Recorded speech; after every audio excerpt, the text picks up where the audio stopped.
মাদ্রাসার শিক্ষার্থীরাও ভালো কিছু করতে পারে, তারই এক জ্বলন্ত উদাহরণ বর্তমান জগন্নাথ বিশ্ববিদ্যালয়ের ভিসি জনাব রইসউদ্দিন সাহেব।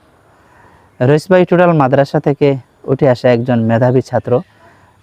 সিলেটের বিশ্বনাথ উপজেলার সতপুর দারুল হাদিস কামিল মাদ্রাসায় ওনার লেখাপড়ার হাতে খড়ি। এখান থেকেই উনি আলিম পাশ করে ভর্তি হয়েছিলেন ইসলামী বিশ্ববিদ্যালয়ে। রইস ভাই যতটুকু শুনেছি, বাংলাদেশ মাদ্রাসা শিক্ষা বোর্ডের প্রতিটি বোর্ড পরীক্ষায় উনি স্ট্যান্ড করতেন। এমনকি উনি যখন দাখিল পরীক্ষা দেন তখন সিলেট বিভাগের মধ্যে একটি মাত্র ফার্স্ট ডিভিশন এসেছিল, সেটি পেয়েছিলেন রইস ভাই। তো যখন উনি কুষ্টিয়া ইসলামী বিশ্ববিদ্যালয়ে ভর্তি হন তখন থেকে প্রতিটি সেমিস্টারে রইস ভাই প্রথম হতেন। তো তার এই ঈর্ষণীয় সফলতা অনেকেই মেনে নিতে পারেননি। পাশাপাশি উনি বাংলাদেশ আঞ্জুমানে তালামিজে ইসলামিয়ার একজন সক্রিয় কর্মী ছিলেন এবং দায়িত্বশীল ছিলেন। তো রইস ভাই যখন প্রতিটি সেমিস্টারে প্রথম হতেন, তারই কিছু সহপাঠী, তার ইউনিভার্সিটির কিছু ভাইয়েরা, বিশেষত একটি নামধারী একটি ইসলামী সংগঠনের ভাইয়েরা তা মোটেই মেনে নিতে পারেননি। বেশ কয়েকবার রইস ভাইয়ের উপর নাকি আক্রমণ হয়েছে, এমনকি একবার এমন এত বেশি তারা আক্রমণ করেছে তার উপর যে মৃত ভেবে তাকে ফেলে রেখে চলে গেছে।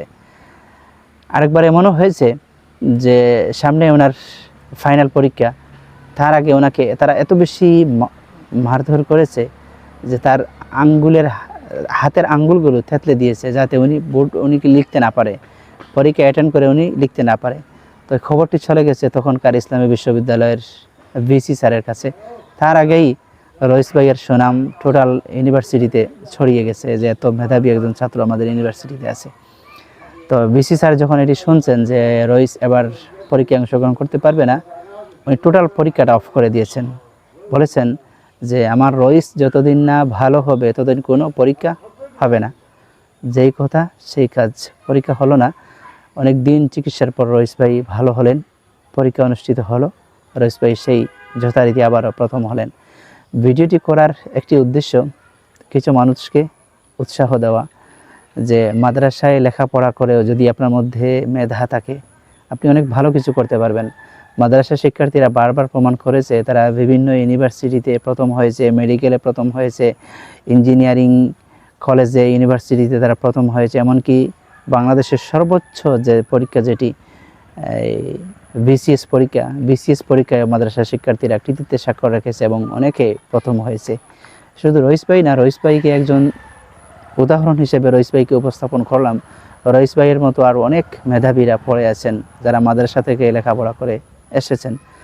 আর কষ্ট লাগে যখন দেখি কিছু নাস্তিক মানা মানুষ বড় বড় স্টেজে, বড় বড় সেমিনার সিম্পোজিয়ামে বক্তব্য দেয় যে মাদ্রাসায় লেখাপড়া করে কি হয়, মাদ্রাসা শিক্ষার্থীরা কিছু পারে না, বাংলা পারে না, ইংরেজি পারে না, বিজ্ঞান পারে না। আমি বলবো যে আপনাদের ধারণাটাই টোটাল ভুল।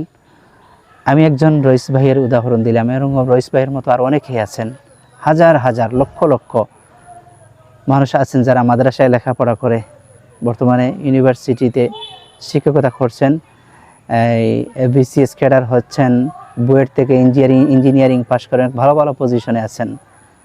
আপনাদের ধারণাটা ভুল। আর আমি আমার ছাত্র ভাইদের উদ্দেশ্য করে বলবো যে রইস ভাইয়ের এই জীবনী থেকে আমাদেরকে শিক্ষা নিতে হবে, আমাদেরকে ইন্সপায়ার হতে হবে যে আর যদি আমার লক্ষ্য ভালো থাকে তাহলে আমি যে জায়গায় থাকি না কেন সেখান থেকে আমার লক্ষ্যস্থানে পৌঁছা অসম্ভব কিছু না। রইস ভাইয়ের জন্য রইল অনেক অনেক শুভকামনা।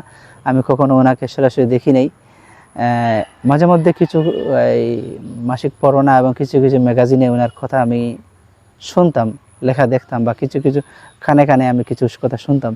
গতদিন একটি সেমিনারে উনি বক্তব্য দিয়েছিলেন, সম্ভবত ওনার মাদ্রাসায় ওনাকে সম্বর্ধনা দেওয়া হয় সতপুর দারুল হাদিস কামিল মাদ্রাসায়। সেখানে একটি ভিডিও খুব বেশি ভাইরাল হয়েছিল, সেখান থেকে রইস ভাইকে আমি সরাসরি দেখা এবং ওনার বক্তব্যগুলো শোনা।